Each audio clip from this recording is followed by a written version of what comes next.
Samos, Greece, circa 540 BC. A beautiful young woman arrives on the island in bondage. She was Dorica, a slave by circumstance, but by trade a hetera, a highly educated female companion. The world would remember her by another name. Cinderella of the sands, they say, lost her slipper, paved her way. Rhodopis was a professional nickname meaning rosy-cheeked, a reference to the rouge working women often utilized. Heterae were courtesans, but historians disagree about the extent to which they were sex workers. They were certainly beautiful, intelligent, and alluring, but they were most prized for their talents as artists, entertainers, and conversationalists. Dorica was a beauty among beauties, and right away she caught the eye of Caraxus, brother of the legendary poet Sappho. Oh, friend, who is that woman?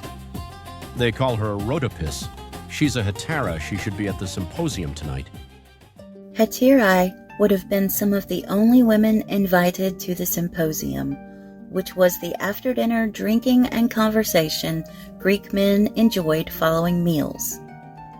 Wives and daughters were traditionally not allowed to attend, but heterae were considered educated enough to speak on men's matters, and they would also serve drinks and perform musical or theatrical pieces. Rhodopis was singularly skilled at these arts, and her attendance at Samian symposia was considered essential. At this particular symposium, Sappho, who herself strode easily through men's spheres, was also invited to attend.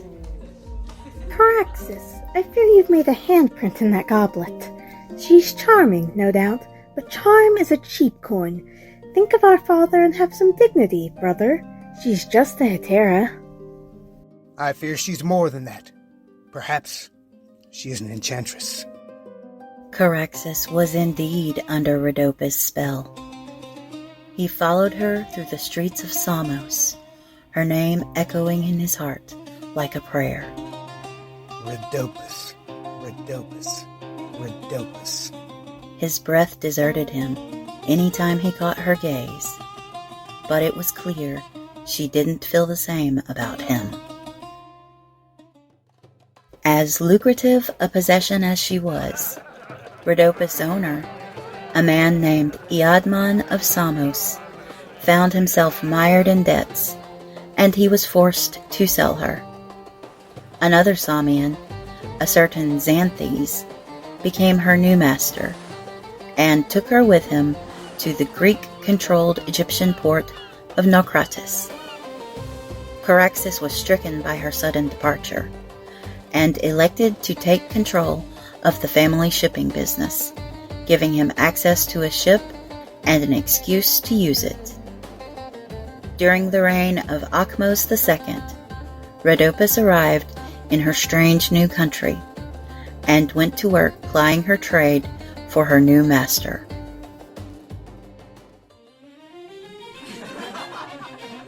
Caraxus, from Samos. What a lovely surprise. What brings you to Naucratis? Rhodopis, you are what has brought me here. You are the wind that fills my sails, and the map I follow. I know now that I can't live without you. How wonderful. It is always pleasant to see you as well. Will you sit and take a cup of wine? Caraxus had made up his mind. No one would ever force Rhodopis to leave him again. He demanded a meeting with Xanthes, and there ransomed her freedom. You're free now. Come home with me. You've given me my life. Now let me see what I can make of it. The most famous courtesan in Egypt, was now in business for herself, and business was booming. Rhodopis opened a high-end wine shop in the city, which became a hub for intellectuals and entertainers. Rhodopis still took clients from among the upper echelons of Egyptian society, but her true joy came from mingling with the patrons of her shop.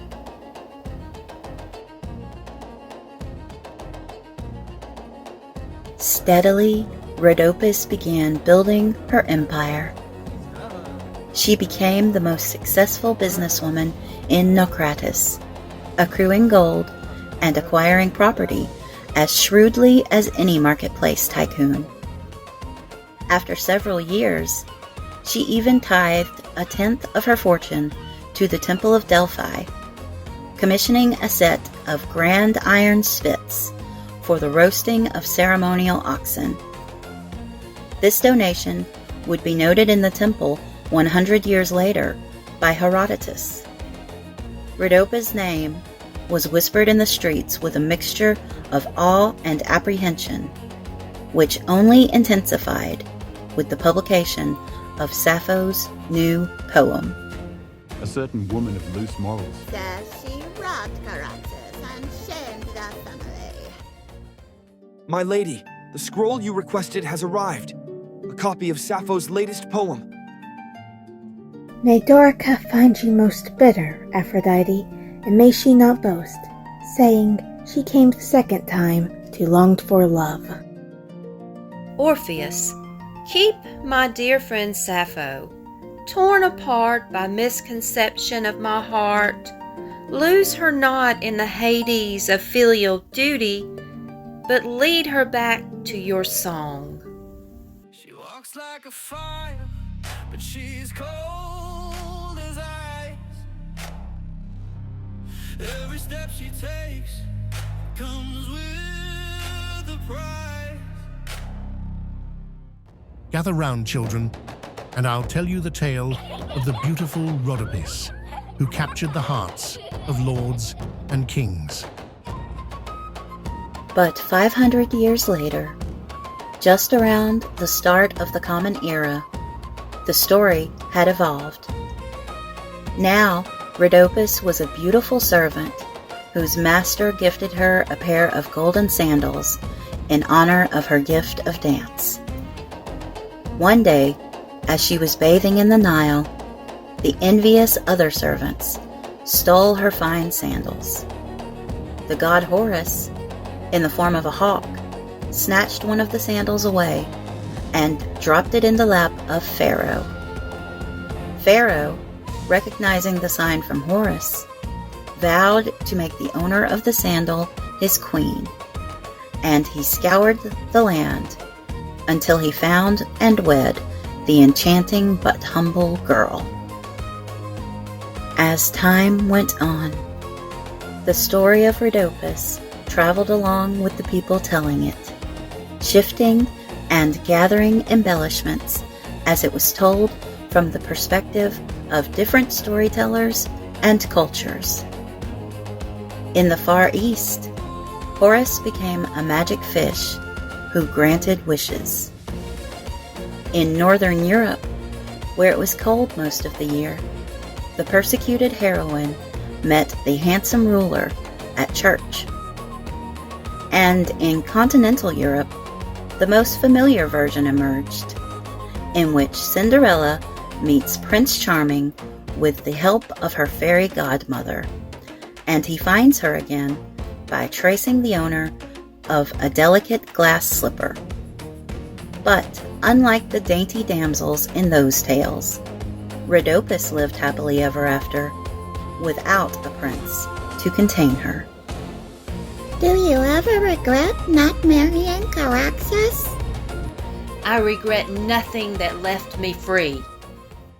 Golden chains, she's got me wrapped, I can't explain. She's the queen of every game, but I'm the fool, just her refrain.